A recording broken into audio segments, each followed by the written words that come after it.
What turns a good person evil? This question, as old as humanity itself, has haunted philosophers, theologians, and psychologists for centuries. Is evil an inherent trait possessed by a select few, or can ordinary individuals succumb to its allure under certain circumstances? In 1971, a groundbreaking experiment conducted at Stanford University sought to shed light on this very question. The Stanford Prison Experiment, designed and led by psychologist Philip Zimbardo, aimed to investigate the psychological effects of power, authority, and identity. The experiment involved 24 male college students, deemed psychologically healthy and stable after extensive screening. And the participants were randomly assigned to play the roles of either guards or prisoners within a simulated prison environment constructed in the basement of the psychology building at Stanford. The guards were given uniforms, mirrored sunglasses to minimize eye contact, and instructed to maintain order and discipline within the prison. The prisoners were arrested at their homes, booked at a real police station, and transported to the mock prison. They were stripped of their identities, given numbers instead of names, and made to wear humiliating attire. The transformation was almost immediate. As the experiment commenced, the boundaries between role-playing and reality began to blur. The guards, initially hesitant, quickly embraced their newfound authority, becoming increasingly assertive, demanding, and even cruel in their treatment of the prisoners. The prisoners, stripped of their identities and subjected to constant surveillance and degradation, became passive, submissive, and withdrawn. The experiment, initially planned to last 2 weeks, had to be terminated after just 6 days due to the escalating levels of abuse and distress. The guards' behavior became increasingly sadistic, subjecting the prisoners to sleep deprivation, forced exercise, solitary confinement, and verbal harassment. The prisoners, in turn, exhibited signs of emotional breakdown, depression, and anxiety. Section 4. Cruelty takes root, the guards' descent. One particularly disturbing aspect of the experiment was the rapid escalation of abusive behavior among the guards. What began as simple commands and instructions quickly devolved into psychological torture and humiliation. The guards seemed to relish their power, devising increasingly creative ways to assert their dominance and control over the prisoners. The prisoners, on the other hand, became increasingly helpless and demoralized. They began to internalize their roles, referring to themselves by their assigned numbers and exhibiting signs of learned helplessness. The experiment revealed the terrifying ease with which ordinary individuals can succumb to the corrupting influence of power, even in the absence of any real authority or consequences. Section 5. The Lucifer Effect, Unleashing the Shadow Within. The Stanford Prison Experiment provides a chilling illustration of what psychologist Philip Zimbardo calls the Lucifer Effect. This experiment, conducted in 1971, involved college students who were assigned roles as either guards or prisoners in a simulated prison environment. The results were shocking and disturbing, revealing how quickly ordinary people could adopt abusive behaviors when placed in positions of power. This concept, explored in Zimbardo's book of the same name, suggests that evil is not an inherent trait but rather a product of situational forces and group dynamics.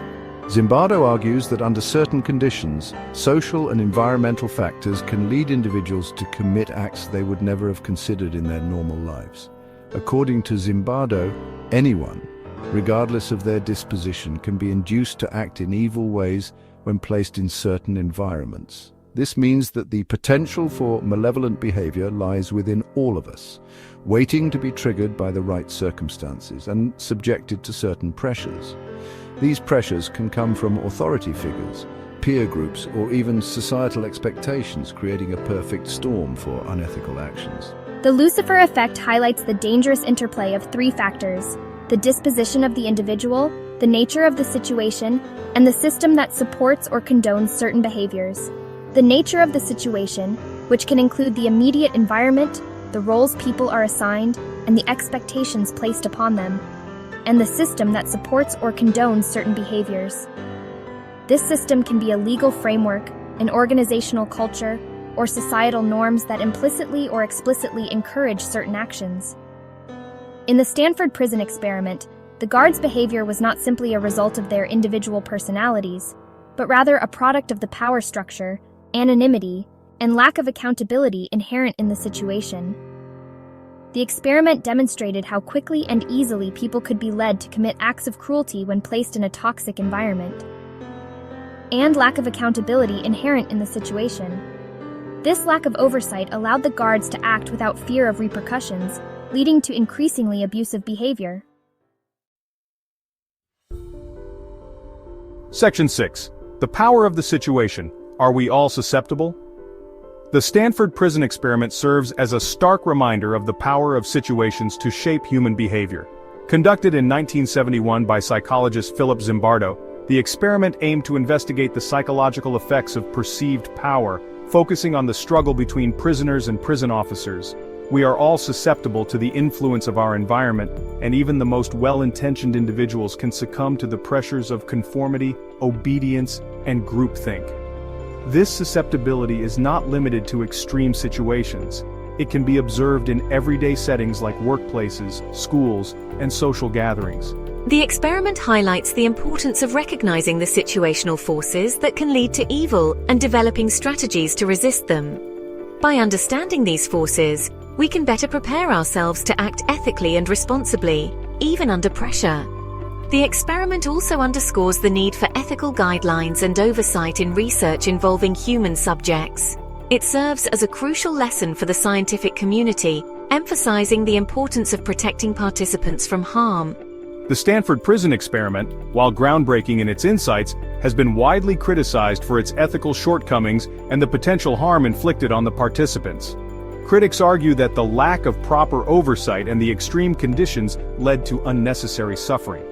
The experiment serves as a cautionary tale about the potential for psychological harm in research and the importance of prioritizing the well-being of participants. It reminds us that ethical considerations must always be at the forefront of any scientific endeavor. Section 7. The line between good and evil, a thin and permeable veil. The Stanford prison experiment challenges our assumptions about the nature of good and evil. It forces us to reconsider the boundaries we often take for granted, revealing that these boundaries are not as solid as we might believe. It suggests that the line between the two is not fixed or impermeable. Instead, it is a thin and permeable veil, one that can be easily crossed under the right circumstances. This veil can be crossed without us even realizing it, as our actions and decisions are influenced by the environment and situations we find ourselves in. The experiment forces us to confront the uncomfortable reality that we are all capable of evil. It shows that under certain conditions, even the most well-intentioned individuals can commit acts that are shockingly cruel, and that even the most ordinary individuals can commit acts of cruelty and depravity. This realization is unsettling, but it is crucial for understanding human behavior. The experiment also highlights the importance of individual responsibility. It reminds us that we must be vigilant and self-aware, constantly questioning our actions and motivations, and the need to resist the lure of conformity and blind obedience. It is easy to follow the crowd, but true moral strength lies in standing up for what is right, even when it is difficult. While situational forces can exert a powerful influence on our behavior, we must remember that we are not simply puppets at the mercy of our environment. We have the capacity for moral reasoning, the ability to reflect on our actions and their consequences. We have the capacity for moral reasoning, empathy, and compassion.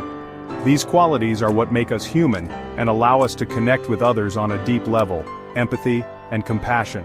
It is our responsibility to cultivate these qualities and resist the temptation to succumb to the darkness within. By doing so, we can navigate the thin and permeable veil between good and evil, making choices that reflect our highest values and aspirations.